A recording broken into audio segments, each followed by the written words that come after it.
Kontingen Jawa Timur mendominasi perolehan medali pada hari pertama cabang olahraga atletik Pekan Olahraga Mahasiswa Nasional POMNAS 17 Sumatera Barat tahun 2022. Bertanding pada venue lintasan atletik Universitas Negeri Padang, tim Jatim berhasil sabet 2 emas dan 1 perunggu. Pada posisi kedua diikuti DKI Jakarta dengan 1 emas dan 1 perunggu, sementara Nusa Tenggara Timur bertengger pada posisi ketiga dengan perolehan 1 emas. Pada final putra lompat jauh, Febri Prasetyo kontingen Jatim berhasil unggul dengan lompatan 7,34 meter. Posisi kedua Ahmad Ambali kontingen Bangka Belitung dengan jarak lompatan 7,28 meter. Sementara posisi ketiga diraih Muhammad Arif dari Jatim dengan lompatan sejauh 7,13 meter. Selanjutnya pada final lempar cakram putra, Rafika Putra berhasil menjadi yang terbaik dengan lemparan sejauh 42,10 meter.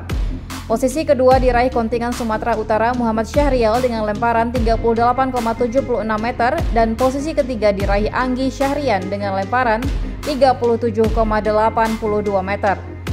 Pada nomor 10.000 meter putri, Delvita Lodia menjadi yang tercepat usai catatkan waktu 41 menit dan 7,48 detik.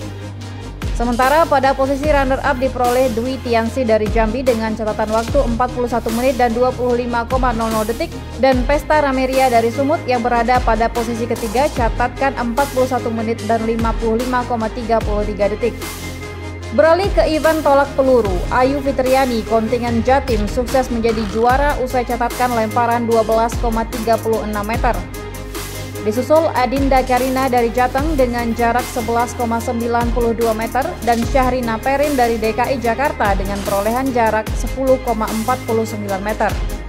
Dwi Priyono selaku penanggung jawab gelaran atletik mengatakan bahwa hari pertama penyelenggaraan atletik ini sudah berjalan sesuai jadwal dan tidak ada terkendala apapun. Dwi menambahkan lintasan atletik baru membuat atlet perlu beradaptasi dengan kondisi lintasan. Ia berharap seluruh atlet bisa tampil nyaman di lintasan sehingga atlet dapat mengukir prestasi terbaik.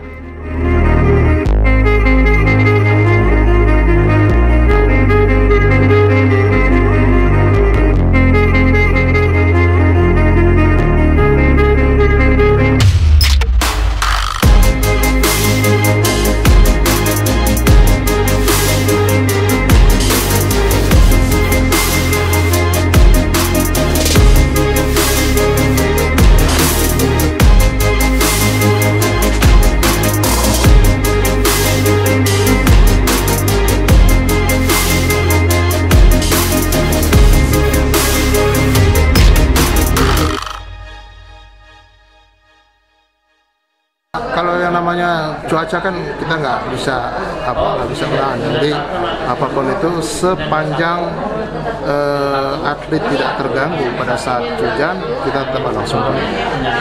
Jadi artinya kalau hujannya besar dan sebagainya mungkin harus berhenti kita stop dulu sampai hujan itu normal. Dan atlet pun paham itu ya. Jadi mereka pun seperti tadi kan ada hujan, berhenti dulu mereka, setelah itu kita mulai. Ya, alhamdulillah, jadi sesuai dengan jadwal semua. Ya. Tadi ada beberapa secara teknis saja, tadi karena terlambat. Tadi di 100 meter terlambat karena 400 meter terlambat karena ada peserta yang 10.000 yang terlalu jauh jaraknya sehingga itu mengganggu juga gitu. Dan di luar perkiraan biasanya kalau 10.000 itu ya 10-40 menit sudah selesai semua, ternyata ini ada yang bisa 1 jam, nah itu yang jadi masalah. Tapi ya kita tetap bisa langsungkan dengan modifikasi, bangetnya alhamdulillah. Sampai sekarang ya, semuanya berjalan lancar, atlet pun tidak merasa ada keluhan apapun, kondisinya itu semuanya bisa sesuai. Ya mereka pertama di sini ini kan trek baru, jadi itu artinya harapan saya yang mereka bisa artinya menikmati atau nyaman di trek yang baru ini sehingga mereka punya minimal punya prestasi terbaik ya, dari diri sendiri.